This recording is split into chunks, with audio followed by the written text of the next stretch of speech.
It's a pleasure to introduce Donald Smith as today's speaker. I'm standing in as chair, by the way, for Iain Torrance, who unfortunately can't be with us this evening.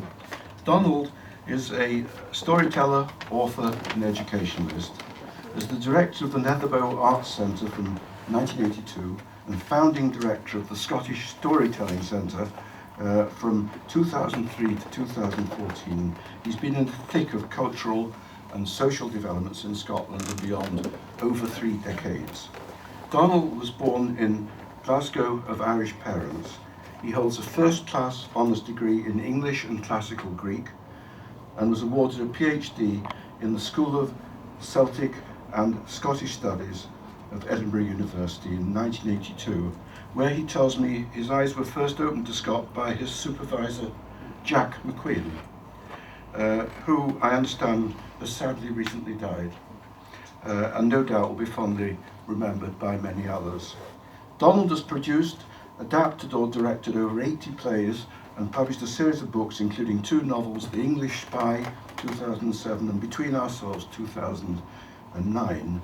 Most recent publications include a book about Scottish independence called Freedom and Faith, 2013, a Pilgrim Guide to Scotland, 2015, one further novel, Flora McIvor, 2017, and We Folk Tales in Scots in 2018. Currently, Donald is director of Edinburgh's Celtic Summer School and a visiting professor at Edinburgh Napier University. He's also director of the forthcoming International Storytelling Festival taking place in October. Today's topic has a familiar ring, and there are many accounts suggesting what an excellent host the Laird of Abbotswood was. The multifariousness of Scots activities is something this club feeds on with relish. Yet at the same time, one sometimes wonders how he managed to find space to do all these things. One explanation, no doubt, lies in the fact that he never lost time twiddling his thumbs, an attribute which is undoubtedly shared by today's speaker, Donald Smith. Hello everybody, and thank you, Peter, for that very kind introduction.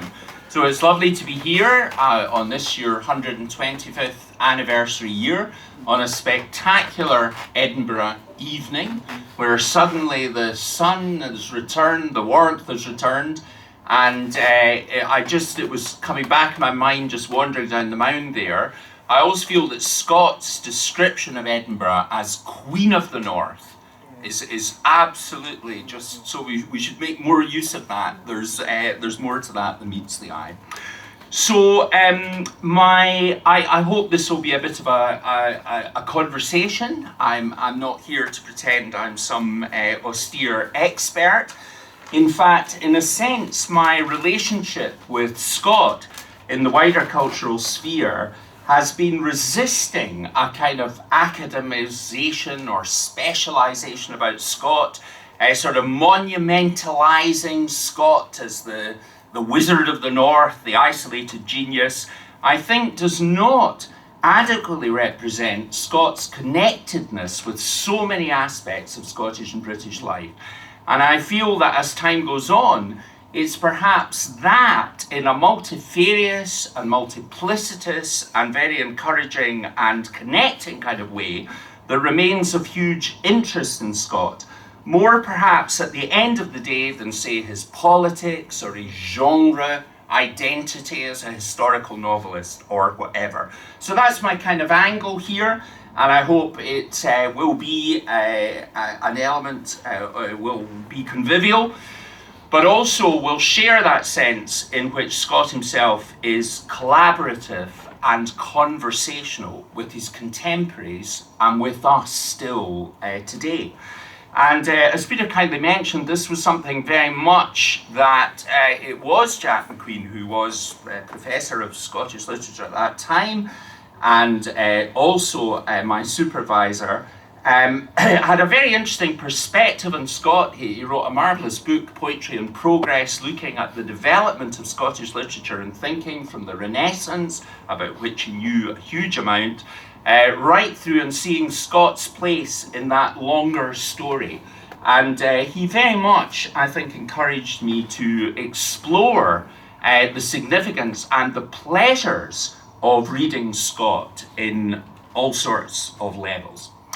So, Convivial, yes, as Peter's already said, Scott himself loved to be the man of the céilí, the fiar an tae, as they say in the Gaelic tradition, or the bien an tae.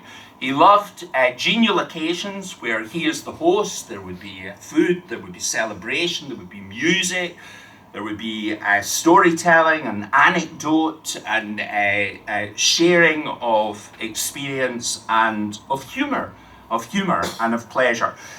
And that's true of the happy years at Abbotsford and also at Ashtiel and also at Lasswade. This is very much part of Scott's constant character. But in a sense, I want to look at this conviviality thing in a slightly subtler and perhaps more substantial way. I want to look at some of the ways in which Scott forms very important creative relationships with others, with other people, with other writers, with communities. And for some of the ideas in this, just in the summer I was reading Fiona Stafford's new book, Local Attachments, The Province of Poetry, and she has one or two interesting things in there that set me thinking again about aspects of Scott in the kind of context in my work now in traditional arts in Scotland today, in storytelling and music and in dance. So first of all, I'd like to put a little bit of focus on the relationship between Robert Burns and Scott. Now, surely they were wildly different by class, by background, by their kind of artistic careers and practice. Of course, we know very vividly because Scott reworked this experience and redescribed it. As a young boy in Edinburgh, Scott met Burns at Sheen's house, the Ferguson's house, just up there, wedged into tenement flats now. And it made a huge impression, and Scott describes that later as, on one hand, the kind of sort of massiveness of Burns, the kind of sense, unlike some of the portraits, that Burns was strong-faced, quite broad-faced, that he was a country person, a farmer, as Scott describes him, but also the intensity and vividness of the eyes, of the life connection there. Huge impression on Scott as a young boy, and Scott contributed to the encounter by identifying the poetic reference of a picture on the wall that had caught Burns' eye. However, there's much more to the Scott-Burns relationship than that one meeting. And in many senses, you might say that Scott saw himself as the heir and successor of Burns, as the great national poet of Scotland. And that's maybe not how you quite expect to see Scott's understanding of his own role. And the reason for this is that in the 1790s, as Burns's career is ending and sadly leading to his death, and Scott is entering into his literary career, there's a huge overlap in the area of song and music. So one of the things that Scott hugely admires is Burns's multifaceted collecting of traditional song, adaptation and mending of traditional song, and also the creation of new poetry and song in the mode, in the tradition as it were. And all of these things Burns was doing, and Scott was very, very well informed and closely following the Burns songs in the Scots Musical Museum and George Thompson's Select Airs and all the rest of it. And Scott is hugely admiring of all this. And when in 1800 the Reverend James Currie's collected works of Burns, is published, to considerable influence because it contains several poems and songs that have not been previously published, but is also prefaced by Curry's life of Burns and also his essay about the peasant life of Scotland, the social and cultural life of the Scottish peasantry, and highlights the huge significance of Burns in his own context as representing a national tradition of poetry and of song, of music, and of values. And there's no question that Scott is hugely influenced by this. And Scott quite consciously adopts this ambition of following in Burns's footsteps. So I think that's a really important creative connection. And the way that we see that working out is that as Curry's book comes out in 1800, incidentally, it's a slightly notorious book because the biographical introduction to Curry's edition sets all sorts of hairs running, particularly about Burns as an excessive drinker, that were to haunt us completely wrongly and inaccurately for another 200 years. But there are other things going on in the Curry edition that are important. Coleridge and Wordsworth were also enthusiastically reading it at this moment in time, and I'll come on to that in a minute. So the thing is that at this very juncture, Scott is fully embarked on his huge collaborative project, the Borders Minstrelsy, which is his version with a distinctive Borders vision of the national poetry and music of Scotland. Now, here's an important thing, and we have Siggy here tonight, who's leading this whole effort, because one of the marvellous things that's going on at the moment is a scholarly edition, the first scholarly edition of the Border Minstrelsy in the Edinburgh Scott edition. This will be a huge event that will tell us so much about Scott. And in one particular thing, I want to draw my attention tonight because it's in my theme.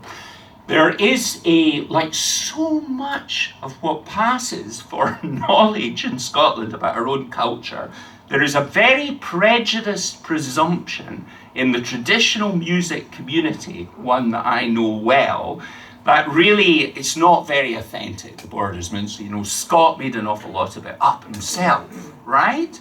That is still, despite your best efforts, that is still an incredibly prevalent presumption. And I want to tell you one, and this figure may have grown since I first heard it, one extraordinary fact or outcome from this process of the scholarly edition, that the editors have already identified more than 200 named individuals who contributed material to the Borders Minstrelsy, to Scott. Now, those were people who perhaps something was collected from by one of his team, or who wrote to Scott, giving a version of a ballad or a traditional song that they had heard. So what I want to emphasize in this idea of conviviality, that the Borders Minstrelsy is a huge collaborative project.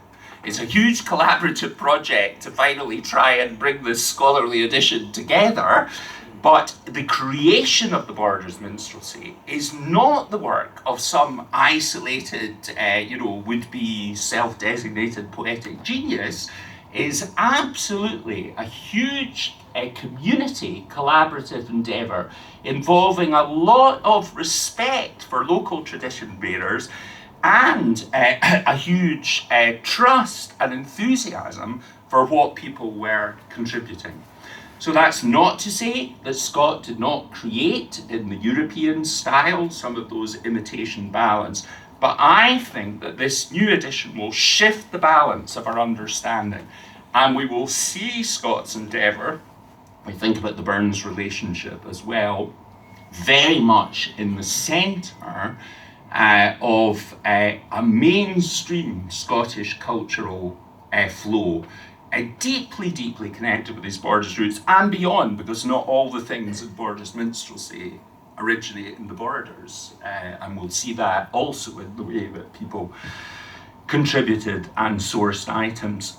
So, Just sticking with this collaborative friendship, and you know, we can think there's John Leyden, there's all sorts of individuals who are very important in that endeavour.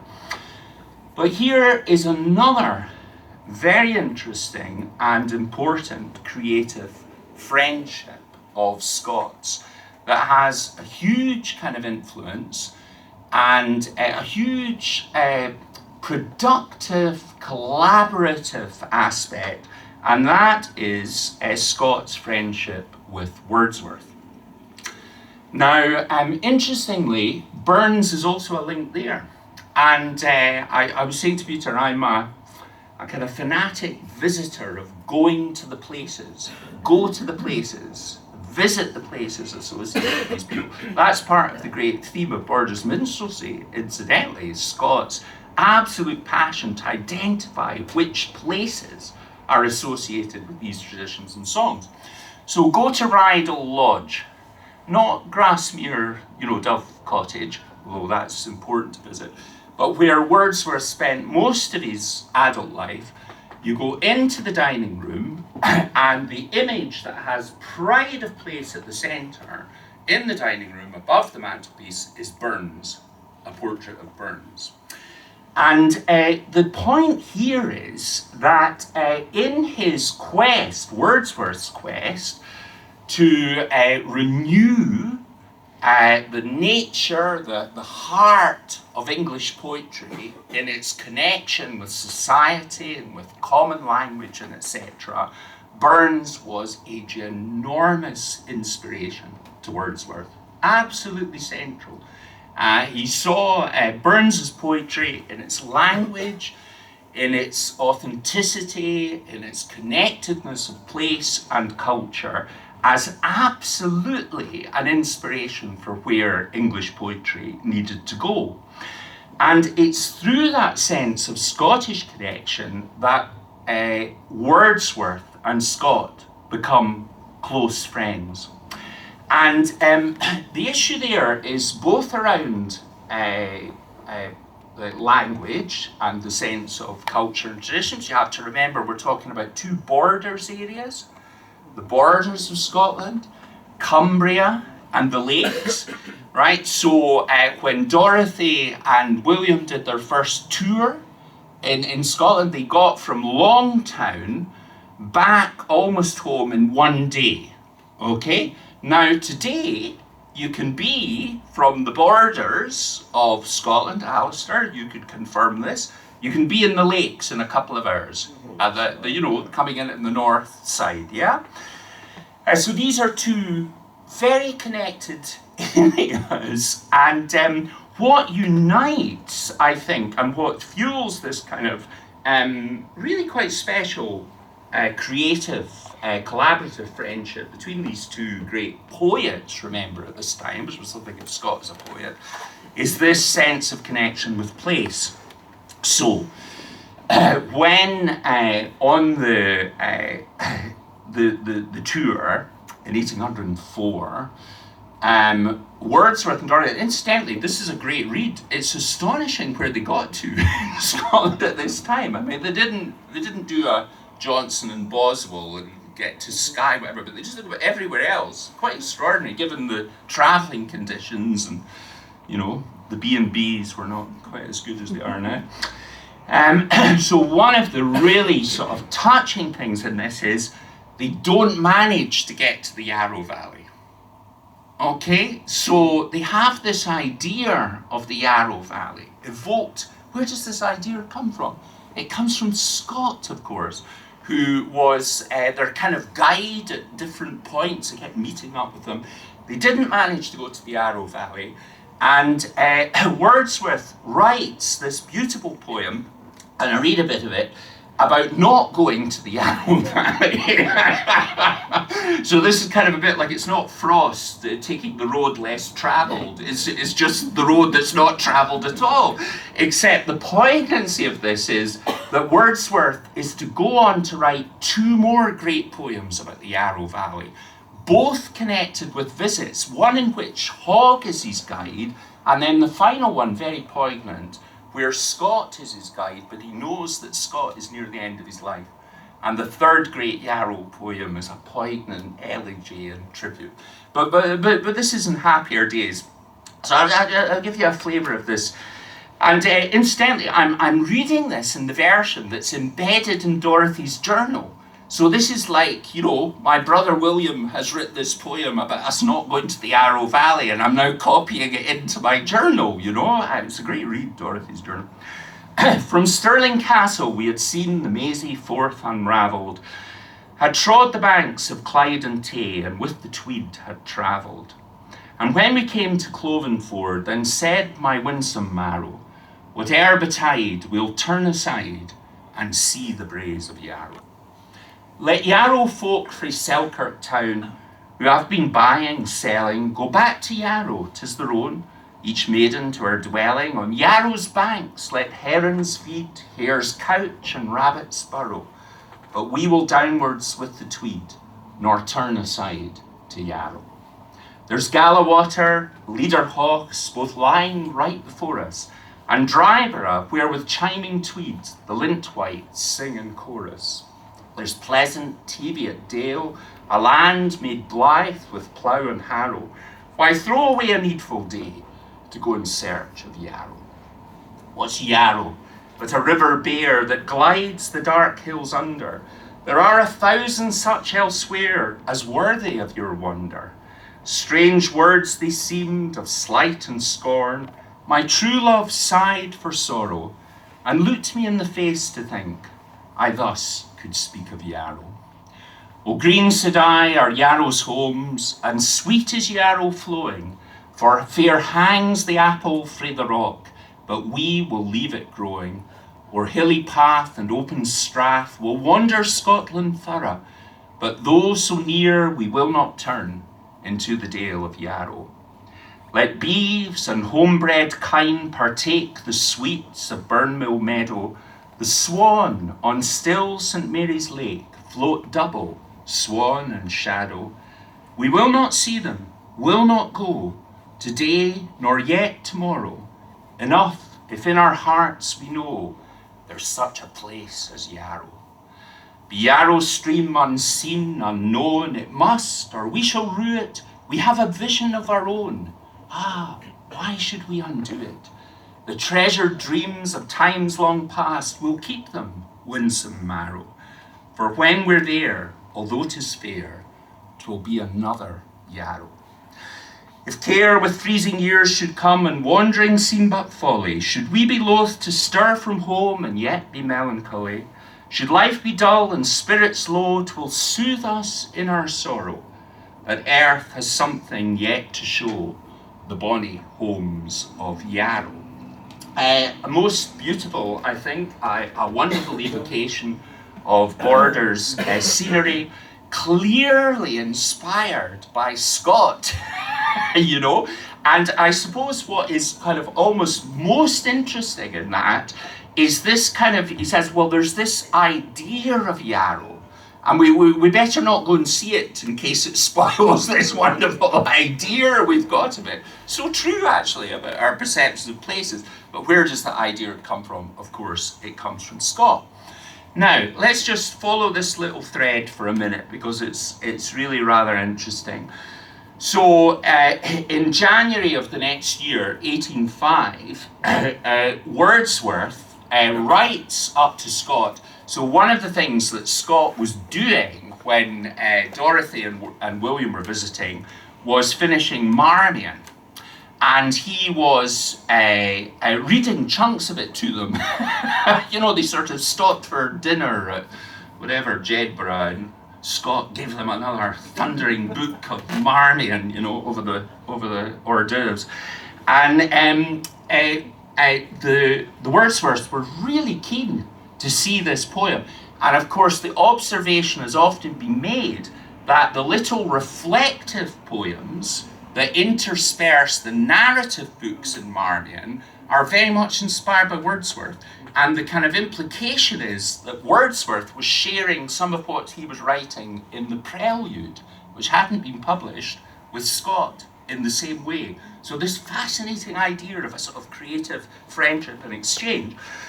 So Wordsworth had written saying, please, is your Borders romance going to be out? We're desperate to, have this book, having heard some of it. And also, here, I'd like to send you a poem that I wrote on the visit, which is the poem that I've just read from Dorothy's journal. And he said, don't show it to anybody else. It's just for you. But if you've got any kind of comments or sort of corrections, please send them to me. So this letter comes back from Scott, and by the time this letter's gone, Scott has received the news that Wordsworth's brother has been drowned at sea. Very tragically, a huge kind of, family blow. My dear Wordsworth, I duly received both your letters, and before the last arrived, had deeply sympathised in your late melancholy loss.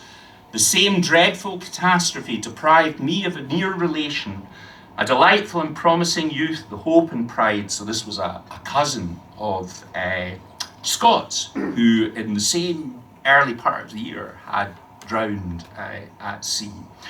And there's a really sort of touching sympathy. I hope you will struggle against the too great indulgence which grief is apt to exact, and that Miss Wordsworth will call her admirable good sense to assist her in calming her feelings under this unexpected and dreadful blow, and so on. Consolation, sorrow, etc. So I'm truly happy you have found anything to interest or amuse you in my romance. It has the merit of being written with heart and goodwill, and for no other reason than to discharge my mind of the ideas which from infancy have rushed upon it. I believe such verses will be generally found interesting because enthusiastic. Having thus expelled from my brain the fiend of chivalry and sent him to wander at will through the world, I must sweep and garnish the empty tenement and decorate, or rather fill it with something useful, lest the former tenant should return with 7 devils worse than himself and take possession for good and aye. And now, let me tell you that I am very much flattered by your choosing Yarrow for a subject of the verses sent me in your first letter, which shall not pass out of my own hand, nor be read except to those worthy of being listeners. Now that's interesting, very interesting. Okay, I'm not going to publish this, but I'm going to read it to my guests and friends. Back to the Convivial, when people come round, I'm going to read them your poem. It's so good.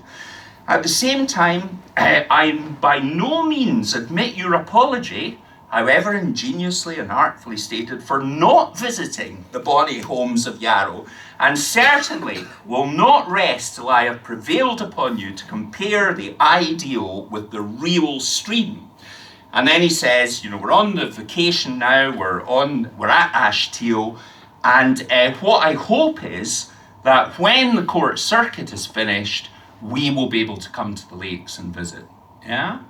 And then, I think wonderfully, he corrects the poem. He says, we have broad meadow upon Yarrow, which with the addition of green or fair or any other epithet of one syllable will give truth to the locality and supply the place of Burnmill Meadow, which we have not. So he says, you've used this reference to a Burnmill Meadow. There's no such place on the Yarrow, but there is Broad Meadow. And, you could fit it into the line if you just, yeah. And then he quotes one of the old Yarrow ballads with a reference to the Scots. For many a place stands in hard case where blithe folks ken nae sorrow, amongst homes that dwelt on Leader side and Scots that lived in Yarrow. I like your swan upon St. Mary's Lake. How came you to know that it is actually frequented by that superb bird? So it's this play of local knowledge and attachment and local conception. And I'm just on a kind of homeward run now, because we have to be finished quite sharp tonight. But just to sort of complete this little bit of exchange, Wordsworth does go to the lakes later that year. And on that visit, he hears the story, almost certainly from Wordsworth. There's a little bit of new evidence about that I was sharing with Peter, who's apparently, as ever, producing some scholarly notes on this topic at the moment. And I actually was able to show him this reference that he doesn't have, which, believe it or not, is sitting in this rather extraordinary little book about an exhibition that was put on at the Wordsworth Trust in Grasmere in 2003. And this is about the story of the artist Charles Gough, who died of exposure when climbing Helvellyn, and his faithful dog stayed behind to guard him. Now, this became the kind of Lake District version of Greyfriars Bobby. The non-animal lovers have kind of unkindly suggested maybe the dog was up there because it ate the body. I'm sure Peter won't opt for that choice. But this is to produce one of Scott's really great occasional shorter poems. Is about this story.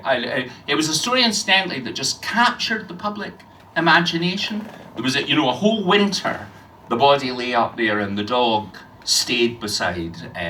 We'll stick to faithfully guarding, okay? I climbed the dark brow of the mighty Helvellyn. Lakes and mountains beneath me gleamed misty and wide. All was still save by fits when the eagle was yelling, and starting around me the echoes replied. On the right, strident edge round the red tarn was bending, and Catchigadam, its left verge, was defending. One huge nameless rock in the front was ascending, when I marked the sad spot where the wanderer had died.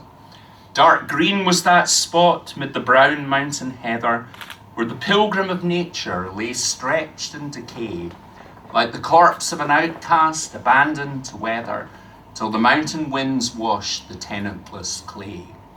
Nor yet quite deserted, though lonely extended, for faithful in death his mute favourite attended. The much-loved remains of our master defended, and chased the hill fox and the raven away. And Scott expands on that, and what I think is a very interesting and very fine poem. But my point about it, in a sense, is here he is as a poet of place, responding to Wordsworth's celebration of the Scottish borders with a celebration of the lakes. And, it was a friendship that was to continue. It's an important collaborative friendship.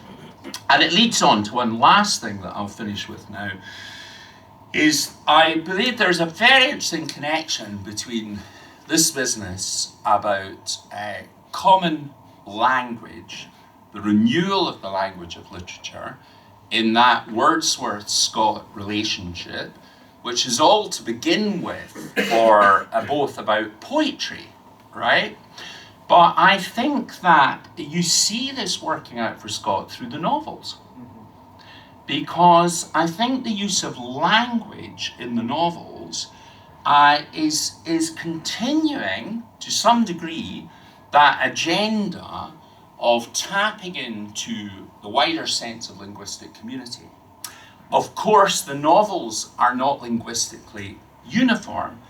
And I would like finally just to say that I believe that we need to read Scott's novels as a kind of conversation. This is Scott, still the convivial host, but as storyteller. And there are many different things going on. There is the narrator who is telling us the story and telling us about telling the story. There are the characters whom the narrator discusses and tells us about, who themselves tell their stories to some degree. And then there's Scott, the commentator, with all his notes and sources, adding another level to Scott, the kind of poet of attachment and local lore, commenting on how he's developed telling the story. And one of the problems we have is that people approach Scott saying, oh, that's terribly boring, and we should kind of, abridge that, and there's too much going on. I think it was Northrop Frye who said, Scott's novels were designed to be read on a 3-day stagecoach journey. And the only kind of comparable thing you think of is you're stuck in an airport, Scott will see you through, Scott will see you through. But you see, I think we're going at it with the wrong expectations of reading. Scott is conducting a bit of a conversation and dialogue with his characters, with himself as narrator, and with us as the readers. It's very much in the tradition of Rabelais and Don Quixote and all the rest of it. And there is huge pleasure in surrendering to that conversation. But it is not the same as an Ian Rankin novel. On which note, with no animus on either front, I'll come to a close. Thank you very much.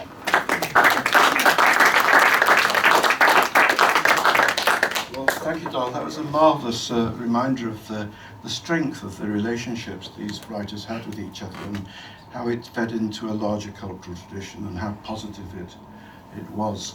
I liked your emphasis on places and place names.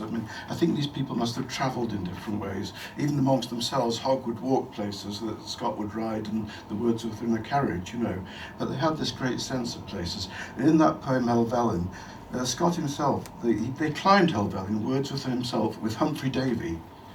Humphrey Davy got fed up because he thought Scott was talking too much and left the two poets to themselves. But he got 3 very complex names in. One of them I can't pronounce, catchy something or other, yes, into that poem. Gillian and I went to the foot of Helvellyn, but I didn't make Gillian go up to the top to check these places. But I believe from the Ordnance Survey's maps that Scott is correct and he's remembered them. That is quite remarkable, isn't it? The other thing about the Yarrow poems, 3 poems on Yarrow. I wonder if Wordsworth was partly interested in how many rhymes he could get with Yarrow. I can only think of 2 offhand, I'm afraid, but perhaps there are more. Anyway, we're meant to be in a rush because of the dinner starting next door. You've been commendably short as well as full, so we've got time for 5 or 6, 7 or 8 minutes questions if people want to ask them. Comments that don't need to be questions. Well, comments or questions. How do you leave with I was very interested in the Scott and Burns influences. A couple of points, because Burns himself in his collections has been pointed out, he also added to the songs, very often improved them. Yes. He's not criticised for that, he's praised. Yeah. The other thing is, I cannot find the quote, but Scott does somewhere criticise Burns for slightly wasting his time collecting old songs instead of writing great original works like Tam O'Shanter. And the third point in terms of the relationship, perhaps class and politics got in the way of too much of a personal relationship. Yeah, I mean, I think time was the big block in any personal relationship, but I mean, that might have been true. And, there's these wee bumps and ups and downs in the Hogg-Scott relationship, which are class related. That would be another one that'd be very interesting to talk about. We've got this big Hogg anniversary next year, and I'm sure that will be a theme.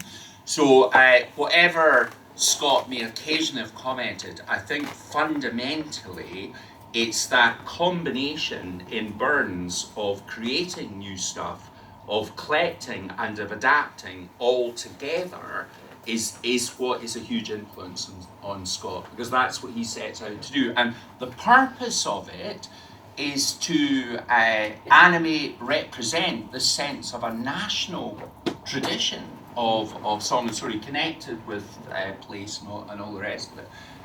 This is an argument, incidentally, that plays strongly in this Fiona Stafford book, which isn't really about Burns and Scott, it's about something much wider.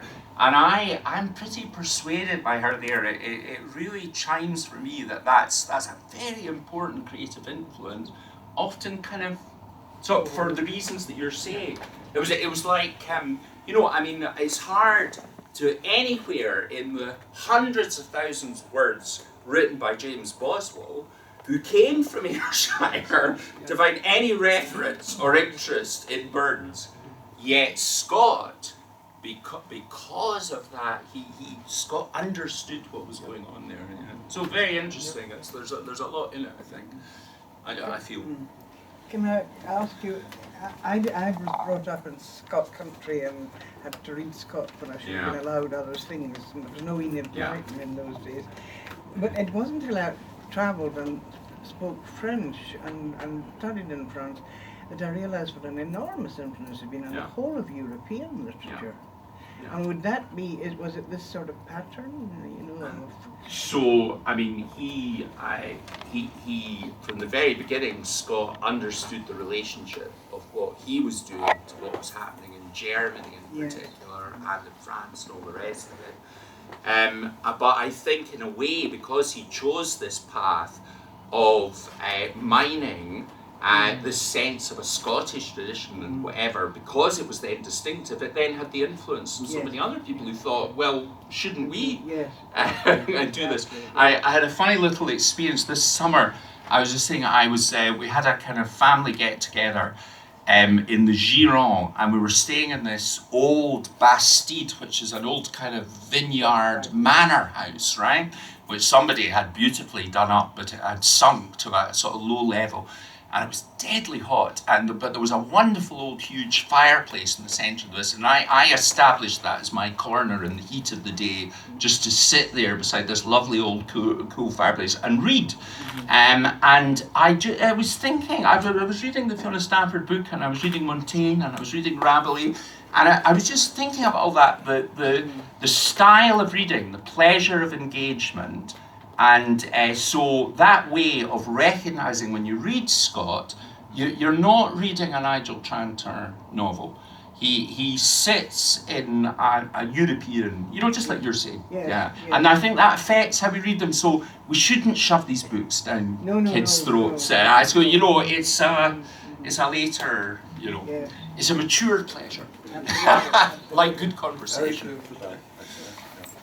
Donald, just brief. You haven't given yourself enough credit, because today I've been reading your introduction to the John Buchan marvellous condensation, which at Pennycook in the wee library there is absolutely to the point. And I was somewhat wrong-footed, mind you, by the theme tonight, because you're talking conviviality, convivere, in so many different ways. I got slightly off at one interesting tangent for you, which is to your creative storytelling, and it's at page 111 in here. And I remember it well.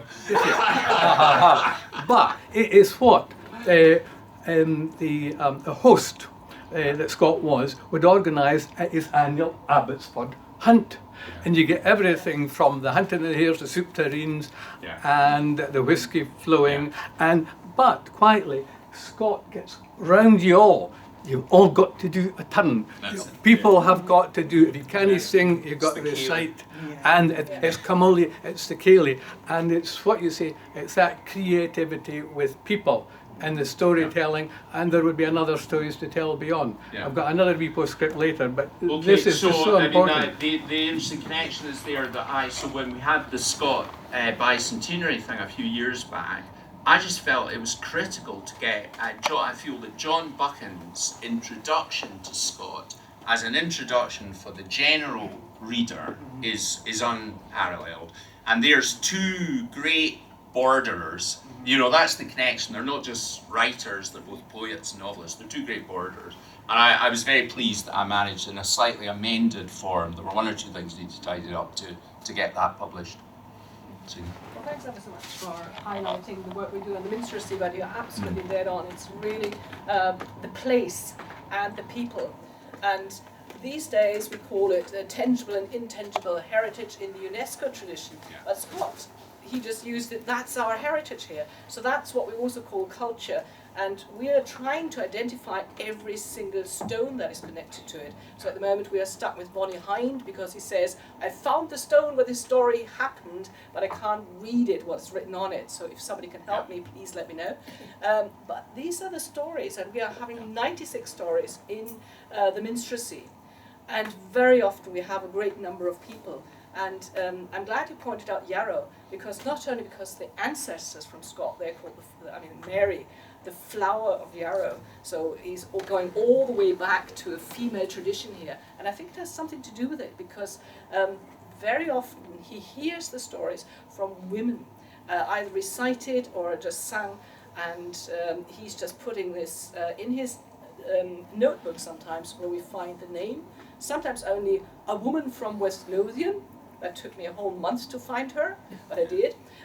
But that is sort of, he does give the reference, and I must be honest, at the beginning, I couldn't just identify it when he said, oh, this is a lady from, let's say, Urson, or from a woman from West Lothian. But that is so important just to read him very, very carefully, because he does give the references to The it. specifics, Absolutely. which is what Peter's saying about Absolutely. the Thanks ever so much for pointing this out. I mean, in a funny way, everything Scott did, in a weird way, is kind of footnotes to the minstrelsy. Which is an odd perspective, but there's a sort of truth in that. Yeah, I There feel. was one person down here. Sorry, just asking- sorry, so sorry. Take this off. Sorry, I'm trying to work through how you compare Gargantua and Pantagruel with Scott's novels, and I mean, I've read. I get the Panurge maybe in Sancho Panza, but I'm kind of, my mind's all over the place. Maybe I'll tell you what it is. It's not so much about the content of it as the way that you would read it. So you're supposed to read those books playfully, and you're in a kind of dialogue with the author, who's doing some clever and playful things, and having a little dig at something else, and making a local reference to something else. Yes, and I think there's a lot of that going on in Scott's novels, and that we tend to take this kind of, this is a work of high literary fiction, and there it is as a masterwork, and we have to read it in isolation. And I think Scott is back to this business. I think, Scott, he's much more having a conversation with us about all the things that interest him in stories and in their places and whatever. And when you relax and start to read Scott in that kind of leisured way, just mull it over and look at the footnotes and things, there's a huge kind of pleasure. But it's a pleasure that involves surrendering yourself, giving time to the thing, which surely is the same as reading Rabelais or Don Quixote. You don't get through them in a rush. I think That may not be helpful, but we ought to start drawing to a close, because I'm told the dinner is. One more. Sorry, yes. Yes. Are you suggesting that we should not, when we're teaching literary criticism to our students, we should not use Scott's way of narration as the sample of layering and? No. I mean, goodness, you can use Scott in so many ways. I think I'm more committed, which is what I was trying to do with the Buchan reprint, of persuading the general reader, as Virginia Woolf would say, the common reader, that there's huge pleasures in Scott. And I don't want him he rightly belongs in the Academy and Literature, but he doesn't just belong there. And I mean, I kind of first met him there, other than in these funny, in Scottish middle class homes, they always had a complete Scot and funny leather with ridiculously tiny print. Nobody ever read them, And so we need to put Scott back in the kind of cultural mainstream, I think, of what we read and what we're interested in about this whole business. There was a thing of our culture, our heritage, and intangible. Scott, he's absolutely part of that flow. And I just like the maximum number of people to enjoy that. So I'm not arguing against putting it in the lit crit thing, but that has slightly dominated our way of thinking about Scott. He's such a darling of the literary historians and critics. All wonderful people, of course, but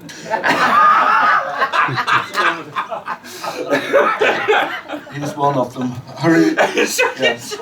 Hurrying things on again. He's getting the last word. Unfortunately, it's not the last word.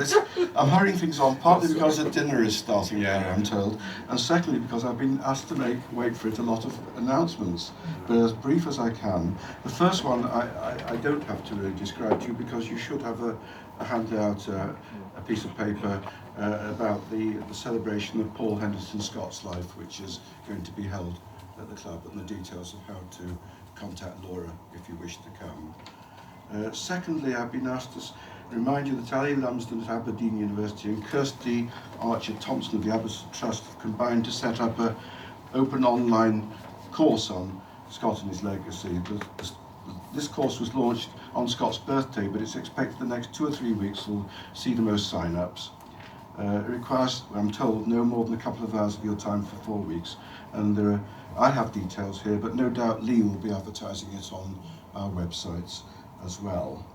And talking about Abbotsford, Alistair Hutton has asked me to mention that his book about a mustard and pepper dog at Abbotsford, a children's book, is going to be launched at Abbotsford tomorrow, and reading is at 2 and 3 o'clock in the reception centre. And I had a quick flick through it. There are wonderful illustrations. The illustrations are almost as good as the text. Far better. And also Alistair will be laying a wreath at Dryborough Abbey on Saturday to mark Scott's, the anniversary of Scott's death. That'll be at 12 o'clock at Dryborough Abbey, and people are welcome to attend that. Just turn up at Dryborough Abbey. Is that enough I've said? Alistair, is it?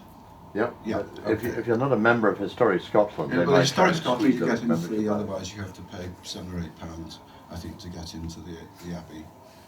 And people have lunch in that hotel that sits opposite afterwards.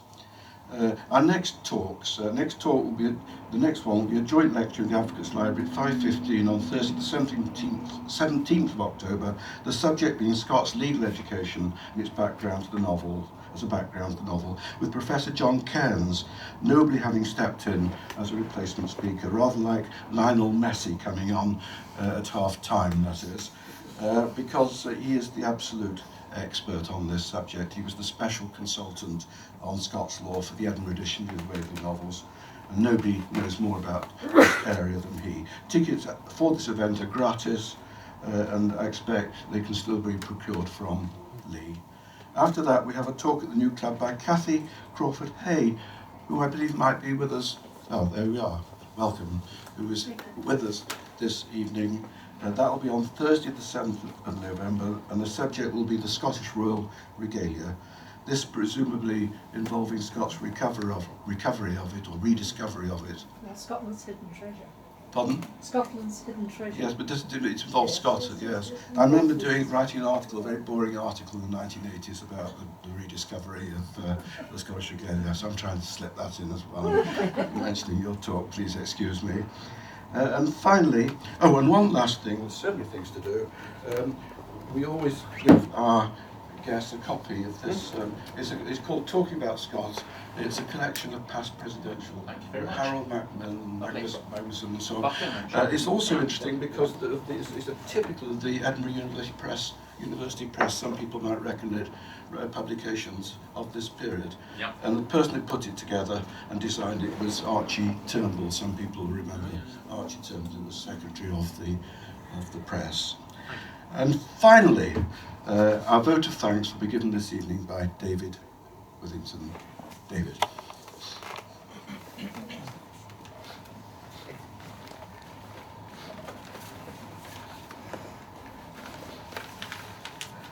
Now, I have an assistant who's going to do something when I finish, briefly. Anyway, Donald has helped us by connecting the various social and cultural interests of Scott and the various sharing ideas and experiences and so on from Burns and Wordsworth, connecting into the Borders minstrelsy. And it reminded me of a phrase I came across just anywhere, which asked the question, where is your place of belonging? Which is quite an interesting one. And I think sometimes we have more than one place of belonging, but it's worth thinking about anyway.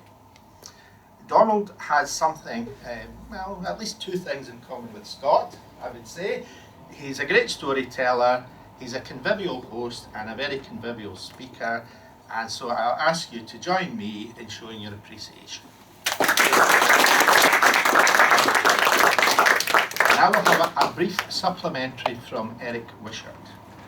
Yes. Well, we're not getting away. I've got two hats on, as I've said before. One is because we're in the literary quarter. We're all neighbours in the literary quarter. Poetry Library, Scottish Book Festival, and all that. We're all devils for the muses. Anyway, the point is to make a wee hint, Donald, about your in your version of Walter Scott, John Buchan, is this: that what hit me on page 111. It's the Abbotsford Hunt, and the rules for doing a Walter Scott dinner, a proper hunt dinner, are even more extensive than would be required for a simple Buns Federation dinner. But anyway, I only want to give you the drinky wee bit because that's where you come in. It goes there, this. Black cock and moorfowl, bushels of snipe, side dishes, black puddings, white puddings, and pyramids of pancakes formed the second course. Ale was a favourite beverage during dinner, but there was plenty of port and sherry for those whose stomach they suited. The quakes of Glenlivet were tossed as if they held water, and the Ettrick shepherd was then made to make up the punch. Donald chooses this. I had hard to go to find genuine Glenlivet or next communion, if not knowing you're a man, this man's a divine, did you know that? This is divinity man, classical Greek and all. But anyway, 1824, and it gives the meaning of livet, the quiet flowing water. There's a wee bit Gaelic even in the back. So this is to keep you steady on your road. Thank you very much. Thank you. That's very kind. I'm not sure they'll be very steady after James Hog's punch. Thank you. Thank you very much. And canopies and drinks should be outside.